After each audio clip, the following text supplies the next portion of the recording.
Good afternoon. Thank you for joining us. The head coach of the Vancouver Whitecaps is being slammed for what are being called disgusting comments about a referee last weekend. We'll hear more about that story and ask you what you make of it. Does it signify disrespect in sport? After 12:30, a story to warm your heart and your stomachs. The Soupmeister's nephew has taken up the ladder for his late uncle who died last year. He now runs the beloved soup shop in North Vancouver. He'll be here and we'll ask about your favorite fall season soups. I'm Michelle Eliot. Welcome to BC Today.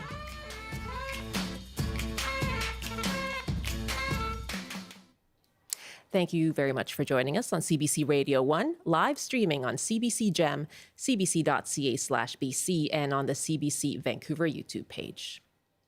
Well, the Whitecaps season came to an end on Sunday after a playoff defeat to Los Angeles. But it's the comments by coach Vanni Sartini about a referee that are causing controversy. Now, the CBC sports reporter Scott Regier explains. Caps coach Vanni Sartini vented on the referees. Here is a snippet of what he said to reporters about official Tim Ford. I think Tim is a good guy, but, the referee was a disaster. We have to be completely honest. The referee was a disaster. We didn't have a fair chance because today, unfortunately, the referee had a bad game. Okay, so that's what Vanni Sartini said on mic. Off of it, he reportedly went a lot farther. Province journalist J.J. Adams tweeted this. The Whitecaps presser starts off with Vanni Sartini asking if we were rolling, then saying if ref Tim Ford ends up found floating face down in False Creek tonight, the cops might come looking for him. Yikes. The union representing MLS referees has now gotten involved, and Sartini will be holding a press conference later today. And I know Axel Schuster, the CEO of the organization, will be there too, which means, obviously, this is a very serious issue. So we'll wait and see what comes out of that. Now, that press conference is taking place at about 1:30 this afternoon. We requested an interview with the Whitecaps, but they were not available and referred us to that press conference, again, coming up at 1:30 this afternoon. Well, Harjeet Johal is a sports journalist who covers the Whitecaps for Daily Hive and was in the room when Vanni Sartini made the comment. Now, she says it was clear to people in the room that it was intended as a joke, but the concern from the referees union is understandable. I think they have to because, in this day and age, there's a lot of, talk and a lot of threats made against referees. We're trying to get people to go into being referees and when that happens, obviously they don't know Vanni. I don't know if they know him or what his demeanor is. So obviously they want to stick up and defend their officials and support them. So I completely understand where they're coming from. I don't think anyone in that room, when they heard that, they thought he was serious. Obviously, when that is online and people can see it, they have their different opinions, and then someone can see it this way, someone can see it that way. So I can see how it kind of took on a life of its own. I think the league, Major League Soccer, will come down with a fine and a suspension for sure. How long and how big, we were not sure. He did get that straight red card, so he will miss the first game of the season next year. So there was quite a lot that happened with him being sent off, and then the comments and what happened online. So it was quite a mess. Harjeet Johal, a reporter with the Daily Hive. We're asking you this half hour, how do you feel about those comments? Does it reflect lack of respect in sport? What do you make of the response and reaction from the Referees Association? You can call us 1-800-825-5950, 604-669-3733. You can hit pound 690 on your cell phone as well. And you can email bctoday@cbc.ca. And joining us to take your calls is Jennifer Walinga, a former Olympic rower and now a communications and culture professor at Royal Roads University. Good afternoon. Thanks so much for joining us. Good afternoon, Michelle. Communications. What do you make of that method of communications? The reporter there said everyone in the room knew he was joking, but that once a comment is posted about or written about online, it takes on kind of a different context. What was your own reaction? Well, definitely it's not funny. So this idea of excusing it as a joke, I think falls flat for most people who are working in this realm of trying to improve the quality of the sport that people are experiencing here in Canada. And of course, I'm sure their communications experts at Whitecaps are probably in a bit of a kerfuffle on how to deal with this. But it's something that we're seeing more. Well, it's being called out more and more in sport because it's just unacceptable and inappropriate. What are some other examples that you would point to? Well, actually, I think a better example is to focus on good communication. So I just was watching the World Cup of Rugby recently, and the captain for the winning team was South Africa was the winning team, but the captain, Sia Khaleesi, he's been interviewed multiple times. But in one of the interviews, I've actually shared this with groups of students that I work with at the Canadian Sports School. He talks about never discrediting the referee. Because the media was asking him, so what did you think of the refereeing? There's a bunch of, disgruntled fans and players who were complaining about the refereeing. And his response was, I would never discredit a referee. They're there to support the game.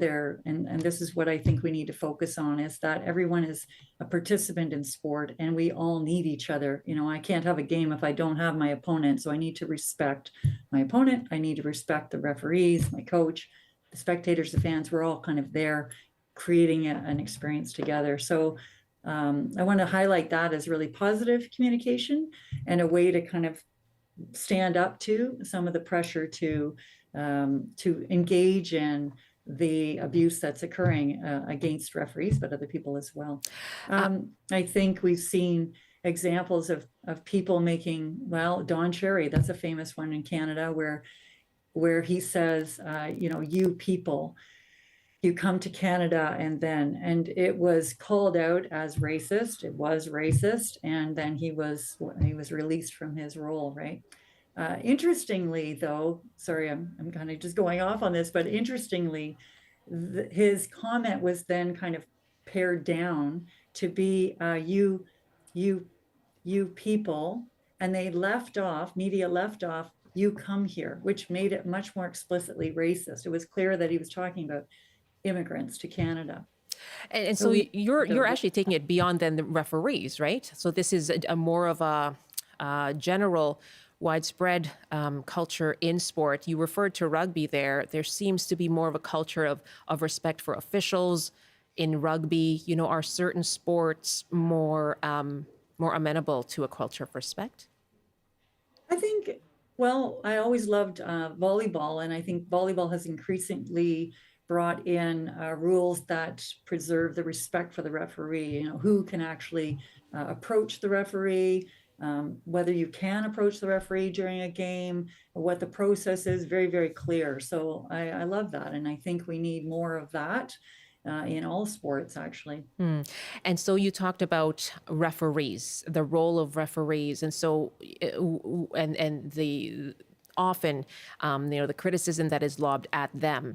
What do you think then of the reaction from the Referee Association here? They called the comments disgusting, saying that this behavior takes comments against officials to a dangerous new level. Absolutely. And I'm glad to see a group of organized professionals really standing up against this kind of language, this kind of maltreatment. It's the way that our sports system is starting to move, which is, I think, very welcome. Trying to both challenge abuse in sport, but also then move toward systems and processes and structures that preserve respect in sport. Let me put out our phone numbers again. We're asking people to comment and let us know what they think of the statement, the comments offhand that were made by the head coach of the Vancouver Whitecaps, asking you what you feel about them. Do they signify a lack of respect for officials and others in sport? What do you think of the backlash? Our guest here has said it was not a funny joke. The referees obviously don't take it as that. But the reporter in the room said people in the room took it to be he was making a joke. So where do you stand on that? I'd like to hear from you. 1-800-825-5950, 604-669-3733. You can hit pound 690 on your cell phone. And you can also email us, bctoday@cbc.ca. And my guest is Jennifer Wallinga, who's a former Olympic rower and now a communications and culture professor at Royal Roads University. What is it about sport, Jennifer, where we do see this? Is it that sort of tendency to trash talk or whatnot? What is it about sports that seems to engender this kind of behavior, or lobbing comments like this and saying, "Well, that was a joke"? It's fascinating. And I think, this is an area of study for me, for sure, Yeah. and so many other people across Canada.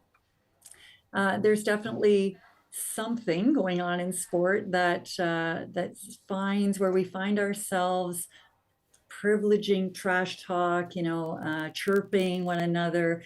The heat of the moment allows us to speak with more violence, because really what this coach was implying was murder. It's crazy to even think that we would talk about that. But we, like you say, and as your reporter reports, people in the room were kind of forgiving and excusing it. It's all in sport. It's all in fun in sport. They said it was quite obvious that he was intending it as a joke. Yeah. Right. And excusing it as a joke only. And yet in any other context, I mean, I don't think it would be addressed more seriously right away. We wouldn't be forgiving or excusing of that kind of a reference or language. And I think in sport, what we're wrestling with, as academics, practitioners, anybody working in the realm of sport, as we confront abuse in sport, is that what is it? What are the factors that are allowing this? There are people who are arguing that sport is considered exceptional or kind of above the law, or distinct from the law and human rights. It's a different thing altogether. Others argue against that. I would be one of those that, this is part of our society. It needs to operate according to the same kind of laws and rules that we abide by in other contexts. And I think it's also the heat of the moment, that competition somehow allows for this kind of language and abuse to be taking place. There's also an assumption that we need to be hard on each other in order to invoke these kind of optimal performances, that we need to be under pressure somehow. And so violence starts to weave into the way we do sport and to be accepted as a norm. How do you change that then? Well, I think you reframe the paradigm of sport, right? You start exploring sport as for what it is, which is the word I often say, competition derives from the Latin, and it's about striving together. So striving together means we are actually relying upon one another to call forth these great physical, mental, emotional performances. Therefore, we're actually partners. We're not trying to dominate one another in that destructive sort of way. We're actually partners in achieving excellence. And therefore, respect is at the center of any kind of really effective or productive or sustainable partnership. My guest is Jennifer Wallinga, former Olympic rower and communications and culture professor at Royal Roads University. And so we're asking you, in light of these comments that were made by Vancouver Whitecaps head coach Vanni Sartini about a referee after the team's elimination from the playoffs on the weekend.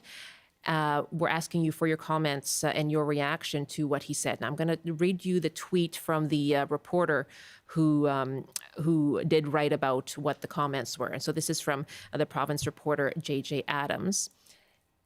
And J.J. Adams tweeted, quote, "The Whitecaps presser starts off with Vanni Sartini asking if we were rolling, then saying if ref Tim Ford ends up found floating face down in False Creek tonight, the cops might come looking for him." So that was the tweet reporting what was said. And as you heard from the reporter who was there, everybody seemed to take it as a joke. Everybody took it as a joke. And then after this tweet, there was the reaction from the Referees Association, Professional Referees Association, calling the comments disgusting, asking, what do you think of them? Does it signify that lack of respect in sport? What do you think of the backlash and the reaction? 1-800-825-5950, 604-669-3733. Ian is calling us from White Rock. Hi there, Ian. Thanks so much for calling. Hi. What do you Nice think? of you to take my call. Good to hear from you. What do you want to say? First thing I'd like to say is the Vancouver Whitecaps should have a media this afternoon, certainly, and they should be there to fire Mr. Sartini. He shouldn't be a manager for the Vancouver Whitecaps. And if the owners of the Whitecaps believe that they can keep him on as manager, then in my world, they lack integrity, and they're pretty low to the ground if they're going to have that kind of a person managing their team. What is it about this one comment? Apparently, he has also been seen as someone who has turned the team around in terms of their play. So, how do you judge a coach, I guess? Well, turning the play around, making the players better is what he's supposed to do. That's his job. His job is not to make remarks like this about a referee. It's disgusting. And if they want to keep this kind of a person as manager, then the Whitecaps, I personally would not even go to a game. And if the fans go to a game, well, geez, I don't understand that at all. And the media to say that they think this was taken as a joke, or to go get humor lessons. It's not a joke. It's disgusting. And he should not be in the position as manager of the Whitecaps. He should be gone. Ian, go ahead. No, and if the Whitecaps don't fire him, then that says more about the management of the Whitecaps than anything else. Okay. Ian, thank you very much. As I mentioned, they will be holding a media availability coming up at 1:30, and we did request an interview with the Vancouver Whitecaps. Nobody was available for us today. Ben is our next caller in the Fraser Valley. Hi there, Ben. Hi there. Just a couple things in regards to reffing. I didn't personally hear or see what was said by the Whitecaps coach, but in reffing in general, I think is absolutely a tough job. I don't think it matters what kind of calls you make. When you make the call, you're going to get flack from one side or the other. I do think, though, there needs to be accountability to the calls made, especially when it comes to safety. I was recently at a UBC game, the UBC football game on the weekend. The calls were really bad. The reffing was bad.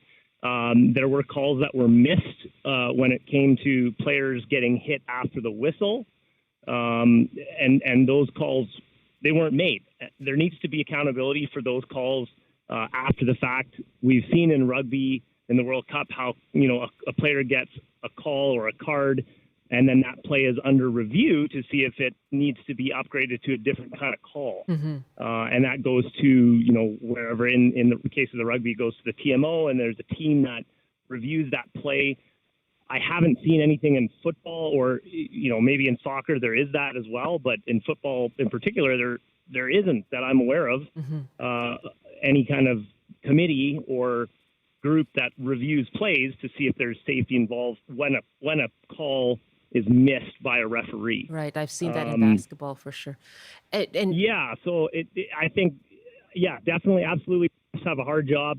They're going to get flacked. If they call a good game, awesome, they did a great job. If they call a bad game, there needs to be some accountability for that, for sure. Who should that come from? I don't know. It's hard. I mean, there's this refereeing organization or whatever that your guest is a part of. She's a professor at Royal Roads. Okay, but yes. sorry. That's fine. No, my bad. But I guess there is a reffing organization or committee that these refs are a part of. Yes. So ultimately, it should be them, the one that I think that makes that decision. But as far as where, who would kind of start that and get that ball rolling, I don't know.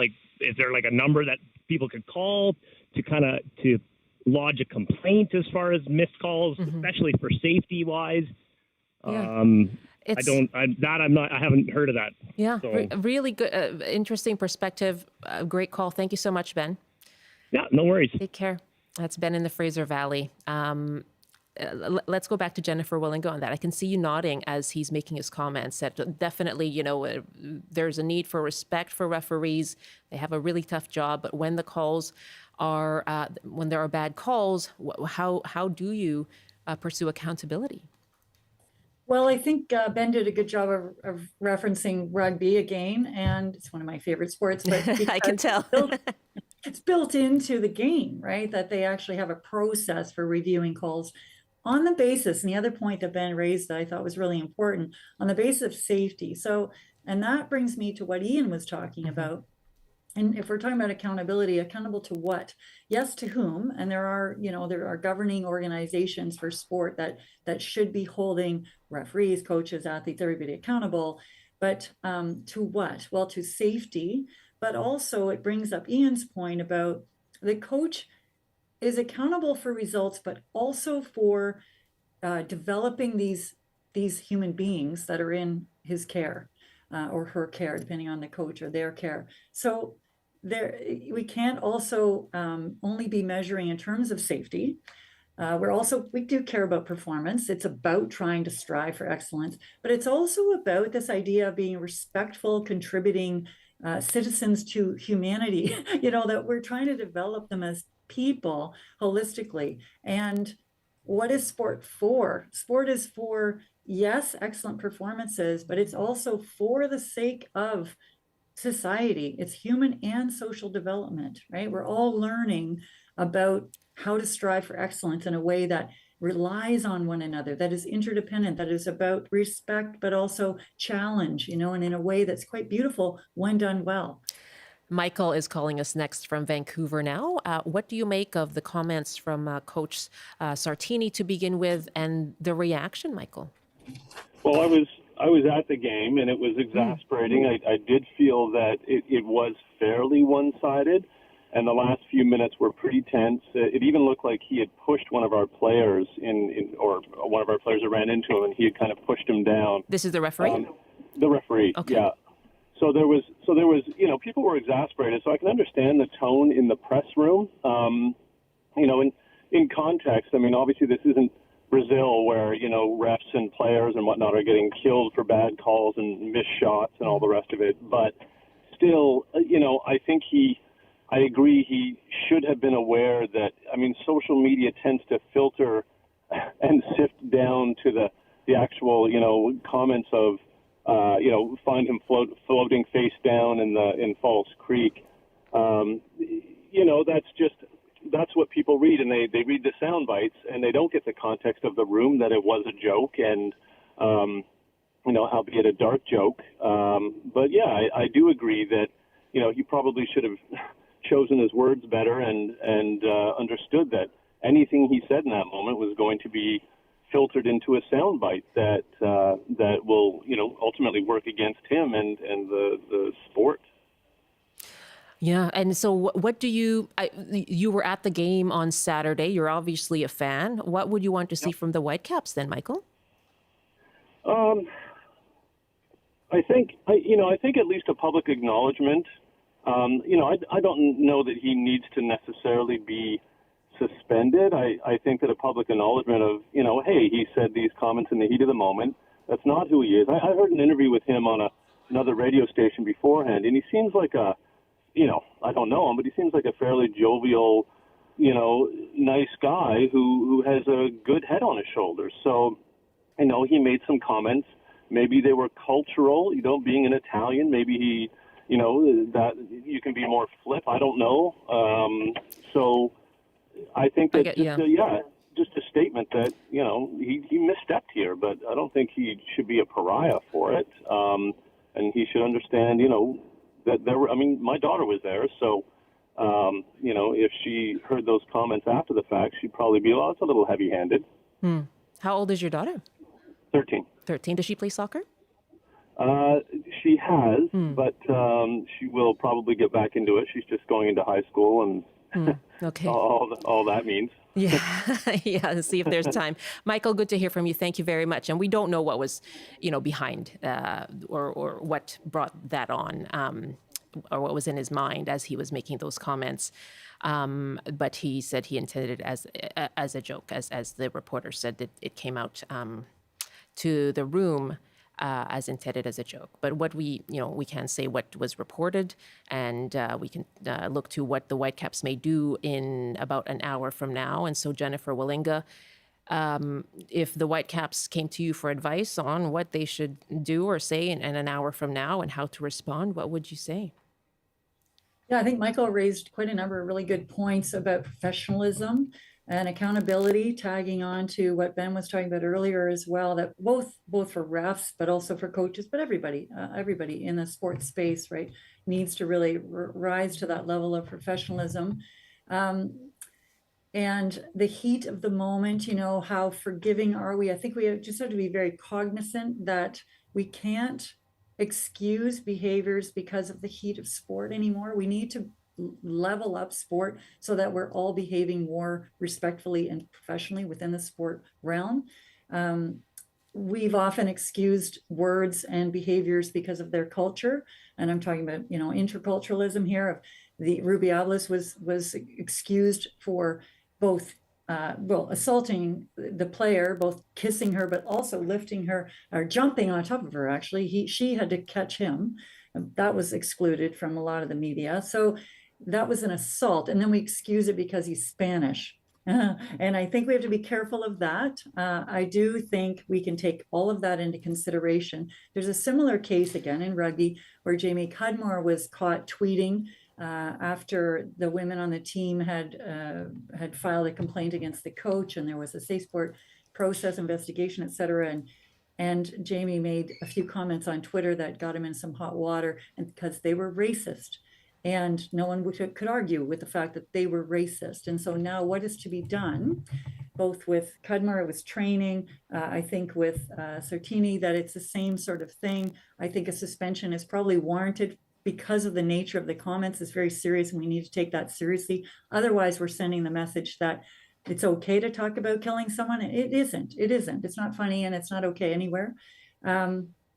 But I think training would also be a good solution. Real training, though, not just take a couple of online modules, but something that's, again, tracked properly, and that there's measurable change in behavior and understanding, and that is then demonstrated. We call this restitution work, okay? So the person is acknowledging what went on, and then as part of kind of co-creating a process for themselves that will rectify the situation and fix it, right? So they're actually making up for what has been done. We'll look to see as the Whitecaps do hold the media availability at 1:30 in about an hour from now. Jennifer Willinga, thank you very much for your time. Thank you so much. Take care. You too. Jennifer Willinga is an Olympic rower, a professor in communications and culture at Royal Roads University. It's 12:33, 1:33 in the Mountain Time Zone. You're with BC Today here on CBC. I'm Michelle Eliot. Very nice to be with you this afternoon. And coming up in our next half hour, we're going to hear a lovely story out of North Vancouver about a local soup shop there. And we want to hear all about your favorite fall soup recipes. That's coming up after the CBC News Update with Robert Zimmerman. Good afternoon. Sentencing is expected today for the man who admitted to dangerous driving causing the death of two UBC students 2 years ago. Tim Gurner told Provincial Court in Richmond his actions were avoidable and selfish, and he will reflect on his wrongdoing for the rest of his life. Evan Smith and Emily Selwood were both killed in the high-speed crash. There's still no word on when Highway 3 west of Karamias will reopen. Weather has improved, finally allowing a geotechnical assessment after a rock slide closed the route on Sunday. 2 properties remain under evacuation orders. And the BC Conservation Officer Service says there has been an increase in the number of interactions between bears and humans. It's received more than 21,000 calls through the first 9 months of the year, and 460 bears have been destroyed. That's the highest in a decade. Some experts say wildfires and drought have affected natural food sources, leading bears closer to inhabited areas. And now the forecast on the north coast, a chance of showers this afternoon with a high of 8, highs reaching 2 and cloudy in the Peace. In the central interior, a chance of showers with a bit of sunshine and a high of 4, highs up to 6 with periods of rain in the Kootenays. In the southern interior, periods of rain with a high of 8. And for Metro Vancouver, Greater Victoria and the Fraser Valley, a mix of sun and cloud this afternoon, windy with highs around 10 degrees. I'll have more local news at the top of the hour. Now back to Michelle with BC Today. In the words of Maya Rudolph and Amy Poehler, it is sweater weather. It is sort of. It's sweat for me. It is. Really? I've been bundled up for the past few days. It's pretty nice, actually, Michelle. It's gorgeous, but you want to be cozy. Windy, though. Oh, yes, it is windy. That's what I mean. It's cold, windy. A little cold. You're right. But sunny. We'll take the sunshine. Yes, I know you are all about the sunshine, but we're all about being cozy as well, right? Sure. Yeah. I am. I'm all for coziness. Yes, Yeah. and you know what we're going to talk about? Soup. Oh, soup. Yeah. Sure. Yeah, just what you need. need. Goes well with sweaters. It sure does. That's a formula for a good afternoon. I think I'm going to do just that. Rob, thank you so much. Sure. Rob Zimmerman in the CBC Vancouver newsroom. Welcome back. You're with BC Today here on CBC. We are live streaming as well. CBC Gem, cbc.ca/BC, and on the CBC Vancouver YouTube page. You can listen to us on radio too. Use the CBC Listen app or use the radio 88.1 FM in Metro Vancouver. Well, yes, it is sweater weather and soup weather, with the temperatures dipping lower. Some days have rain pouring down on the streets. And yes, the trees are blowing in the wind. I saw them this morning. So we want to hear all about your favorite soups that you turn to when the weather turns colder. You can give us a call. Let us know what are your favorite fall soups. What are your favorite ingredients? Is it things like butternut squash, which is my favorite? What's a recipe you'd like to share as well? 1-800-825-5950, 604-669-3733. You can hit pound 690 on your cell phone. You can email to bctoday@cbc.ca. And joining me here in studio is Evan Paul, who now runs the Soup Meister's nephew in North Vancouver, taking up the ladle after his late uncle. Now, Evan is with me here. Hello. Hi, how are you? I am well. Ready for soup weather? Absolutely, so am I. Well, thank you very much for joining us. We're going to get into soup in just a moment, but first tell us about your uncle, Ralph Donson, and the Soup Meister. Yeah, so the Soup Meister has been around since 1995 in the Lonsdale Quay Market, North Vancouver. And then as of last year, he did unfortunately pass away. So when he passed, there was kind of this interim period as we weren't sure who was going to take the reins. And it was shortly after Christmas where I reached out to my cousins and my aunt and said, hey, this is for me. Let me do this. Wow. So everybody kind of talked and they're like, you're the best candidate to do it. And then we relaunched as the Soup Meister's nephew in May of this year. Wow. What made you want to raise up your hand and say, I'm going to do this? I've always had a passion for cooking. And then my experience in the military, too, is just about operations and logistics and building teams. So it's a natural fit, I feel. Okay. But you're not a chef? No. So was it a little bit nerve-wracking? I feel very comfortable. Like I say, I'm trained by the Food Network. Many of us are. I know. I just consume all of these shows. But Right. Like my grandma gave me a good basis. Wow. And then I started as a dishwasher at a chicken shop when I was young. And then I started doing some prep work and now got a full kitchen. And did you spend a lot of time with your uncle cooking? I did not. No. Oh. I would talk to him every Christmas or so. Yeah. What's your plan? When are you going to retire? Right. Can I take this over? Oh, wow. But he wanted more for me. So I went to business school. I got into construction and project management and then sales. And He sounds like a lovely uncle. he was. Can you tell me more? Because this place, as you said, it had been there since 1995. He was well known. Yes. What was the impact on the community? What was the reaction when he passed away? So when he went to Montreal for some stem cell therapy, they did a GoFundMe and it raised, I believe it was like $100,000 in order to help support his cancer treatment.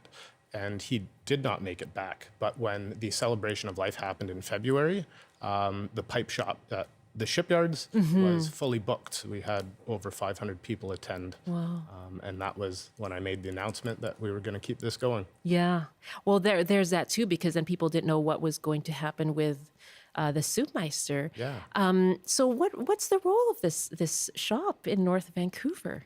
It's a pillar of the community. Yeah. It was a first job for a lot of people, and it's just been a staple of comfort food and a place where everybody meets. It's a meeting place for my family. It's a meeting place for a lot of other people that I know. Every Saturday they come in for Boston clam chowder, and they all just enjoy. That's wonderful. My first job was also at the Quay, at Lonsdale Quay, back in the day. Let's take some calls here. We are asking you about your favorite fall season soups. Love to hear from you. 1-800-825-5950, 604-669-3733. You can hit pound 690 on your cell phone. Evan Paul runs the Soupmeister's Nephew in North Vancouver. He is, in fact, the Soupmeister's nephew. And as you heard, this was a pillar of the community, his late uncle, and the shop that he ran. He has now taken up the torch, or the ladle, as you would, and is bringing it forward. The Soupmeister's nephew. We'll talk more about what soups they do have there, but we'd love to hear what your own favorites are as well. Again, 1-800-825-5950, 604-669-3733. Tamara is on the line from Vancouver. Hi, Tamara. Hello, how are you? I am well, thank you. I'm ready for soup. Oh my goodness, I am always ready for soup. Yes. And what soup are you ready for? I am all borscht all the time, every day if I could. So I'm of Ukrainian heritage, and grew up with borscht and have a family recipe. And I think it was the second day after the Russian invasion started in Ukraine that I was so distraught. I just needed to cook borscht, and I made the biggest pot I've ever made. I have a lot of problem with portions, and I often make too much. But, I mean, the pot was literally overflowing. I had to ladle some out to be able to fit more vegetables in. Right. Mine is very vegetable heavy, very vegetable forward, and it has to have dill and sweet cream. And then we mix in a little bit of vinegar, and then it's like a delicate dance of sweet and sour. So we do the vinegar to retain the brightness and the red and lend a little acidity. And then we add some sugar. And you kind of play back and forth until the recipe, the flavor is just right. Right. And this, making the borscht on that day, it made you feel connected to your heritage. Oh, it did. It did. I sobbed. I still do. I still make it. And I'm involved in a lot of humanitarian aid delivery and a lot of fundraising for different units and medics and folks rescuing animals and feeding the elderly and trying to find children that have been kidnapped. I mean, if there's something that needs help, I'm trying to do my best. So I guess maybe I download stress relief comes from cooking and cooking for the people that I love and cooking the recipes of my heritage. Yeah. I've even done a Twitter series called Cooking with Delish. That's the name of my store. And I raise funds. And so for every new step in the recipe, I ask people to donate. And then when they show proof of their donation, I'll share the next step in the recipe or the next ingredient. So it's also a good way of making, doing a little bit of fundraising. You lay out the recipe step by step, and you collect donations as you go. Yes, that's right. Wow! And then you make the whole thing at the end, or you just reveal the recipe at the end? Yeah, reveal the whole recipe, because sometimes it even takes hours and hours, and so I wouldn't be able to feed my family. Oh my so goodness! I'll just record as I go along, and then after dinner, as the donations come in, I'll give the next step. And so I tell people, know that you're not making this tonight, but if you donate, you can make it tomorrow or the next day. Oh my gosh, this goes far beyond soup, doesn't it, Tamara?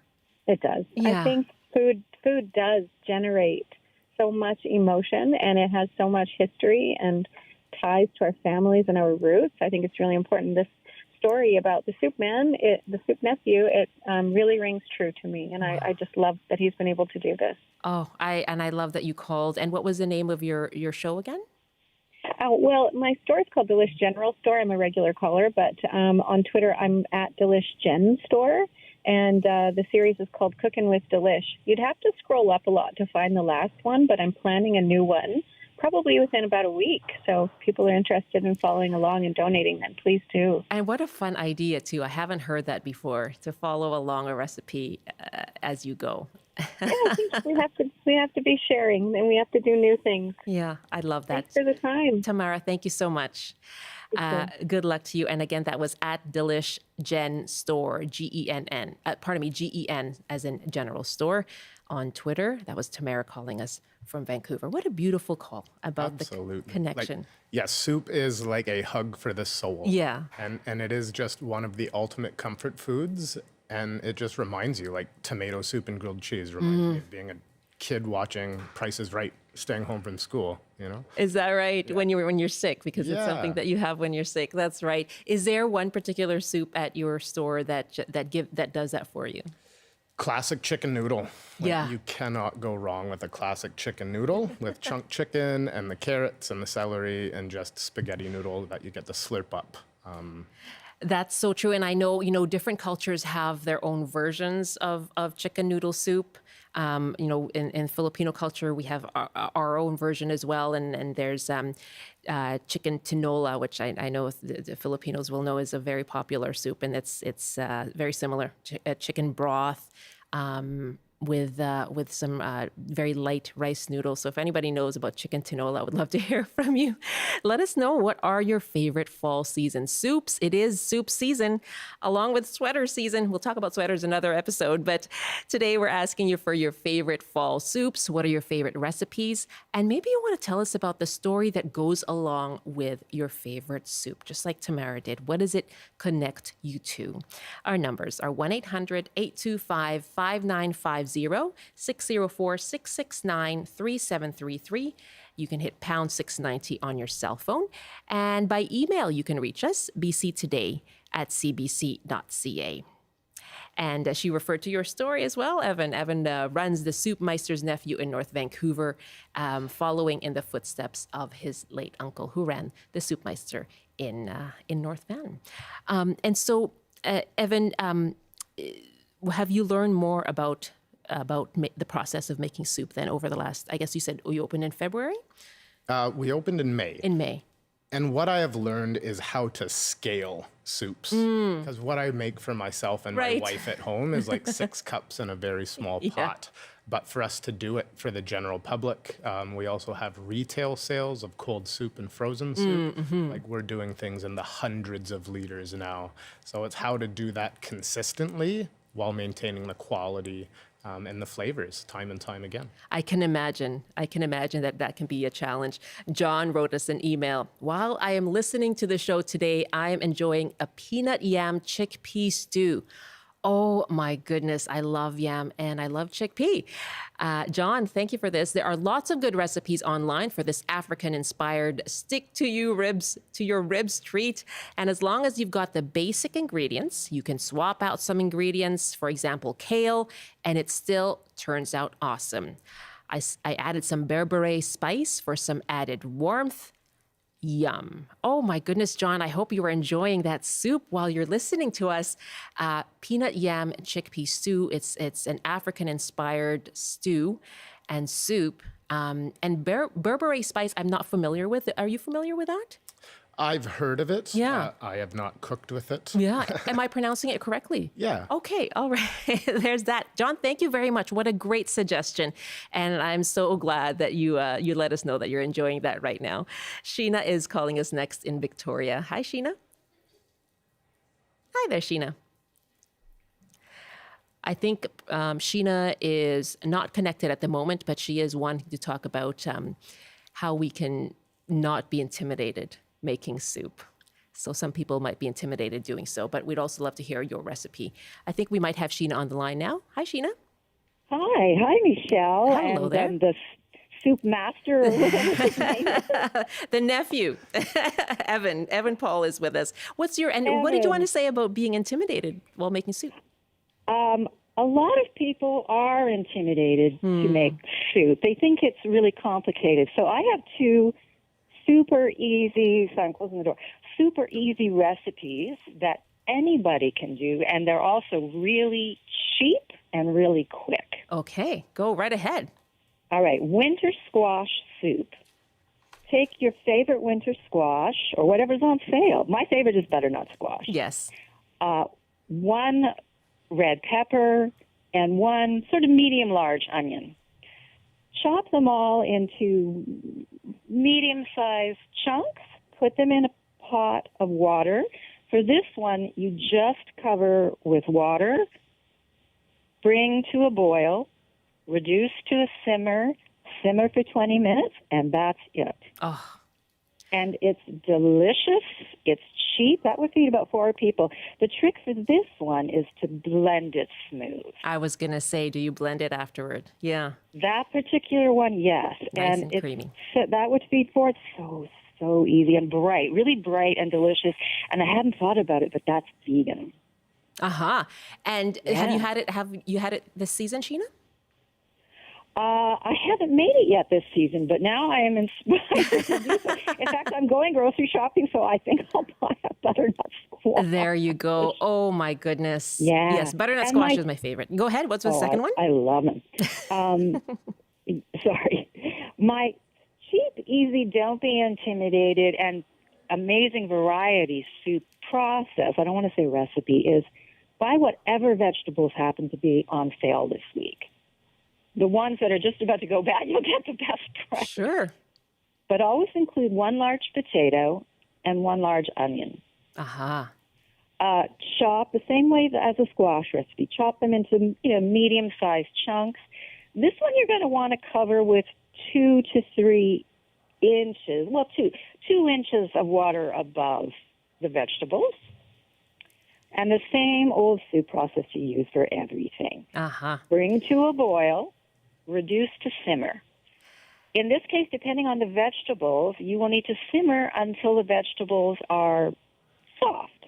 Not mushy, but soft. That's right. You know, I actually today have with me for my lunch a stew with potatoes and chickpeas.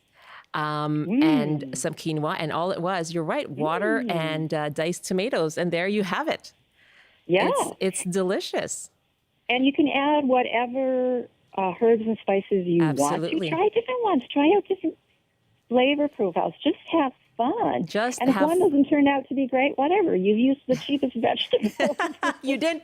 Well, cost is such a big issue right now, too. Sheena, thank you very much. And I love that. Bring to boil, reduce to simmer. I feel like that could be on a T-shirt. Totally. Oh, what a good idea. Except lamination is an oil product, so don't do that. Okay. But the soup you can eat 2 ways, right? You can blend it, or you Yes. can eat it as is. So, in fact, you get 2 different flavors. There you go. See, you're stretching your dollar as well as the soup. Yeah. Sheena, thank you so much. Always great to hear from you. Thanks, Michelle. That's bye-bye. Sheena in Victoria. And what about you? Do you prefer a brothy soup? I mean, your favorite is chicken noodle or a creamy soup? Depends on the time of year. Yes. Coming into winter, it is about hearty soups. It's Yeah. about those thick purees. I would put a little twist on that where we use a little vegetable broth or a chicken broth just to get a bit more flavor into it. And a few more nutrients. If you're going the chicken route, you get the fats and the proteins. There you go. Sheena, thank you so much. Tom is up next in Rossland. Hi, Tom. Hi, how's it going? Really well. Thanks for calling. What's your favorite soup? Well, I wanted to call and tell you that I'm in a male soup swap here in Rossland. Okay. What you get together with a group and you swap soups? Yes, there's 11 of us, and it was put together by a friend, and it came about because our ladies were in soup swap, and we were never quite satisfied with the quality of these soups. They always had eating restrictions in them. So you thought you'd get in on the competition? Is that? So yeah. So, they were bringing home lentil water a lot of the time. Lentil water. So now we've got this male soup swap going, and we are making very rich, hearty soup.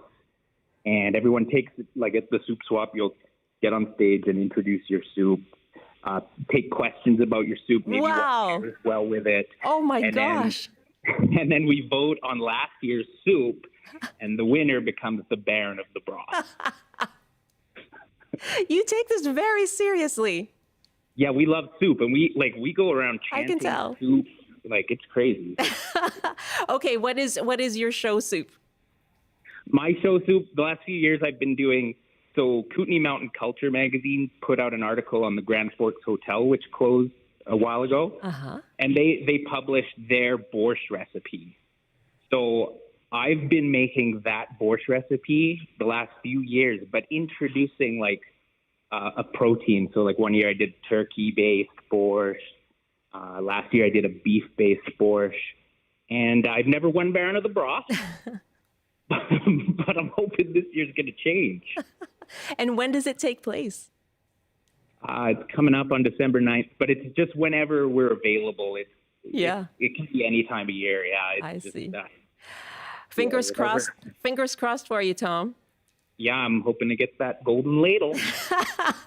I love it. A group of 11, they get together for this male soup swap, all vying for the crown or the ladle, the title of Baron of the Broth. Good luck to you, Tom. Thank you very much. And I love that you're experimenting with different kinds of borscht. That's Tom and Roslyn. Let's squeeze in Antonella from Vancouver. And you have a soup you want to tell us about, Antonella? Hi. Hi there. I just have about a minute, but I'd love to hear from you. Okay, very quickly. Yeah. I just, I would ask my mom when I was a little girl this soup that as I grew up, I thought, what is this soup you make, Mom? And she told me in her Italian dialect, I use scarola. And I was like asking all my friends. Anyway, it turns out that scarola is escarole. Oh. And that is the secret ingredient. But it's basically just sauteed onions, diced potatoes covered with water, quite a bit of water, maybe 3 inches above. And then you let that simmer until the potatoes are almost cooked. And then you throw in the chopped escarole. It's a leafy green lettuce type vegetable. You throw that in, let it 5 minutes, and then after you throw in a can of Romano beans. It's so good. Oh. And, of course, you just put salt and pepper on it. I put paprika and a little bit of turmeric. Oh, yum. And that's it. And you solved the mystery of... Yes. I finally... asking around, someone said, could that be escarole? I'm like, yes, I think you're right. Oh, now you get to enjoy it. Antonella, I'm glad we got you, and thanks so much. That's Antonella joining us from Vancouver. A lot of people have different favorites, of course. And are you going to be commemorating your uncle's death anniversary? That has not crossed my mind. Yeah. But now that you mention it, yes, there needs to be something done in order to do that. And keep his legacy going. It's good to have you there doing that. Thank you. Yeah, thanks so much for joining us. Thanks for having me. Evan Paul runs the Soup Meister's Nephew in North Vancouver. That's it for our show today. Thanks so much to everyone who called in. You can watch us again on YouTube at CBC Vancouver. Listen again on the CBC Listen app. I'm Michelle Eliot. Enjoy some soup this afternoon.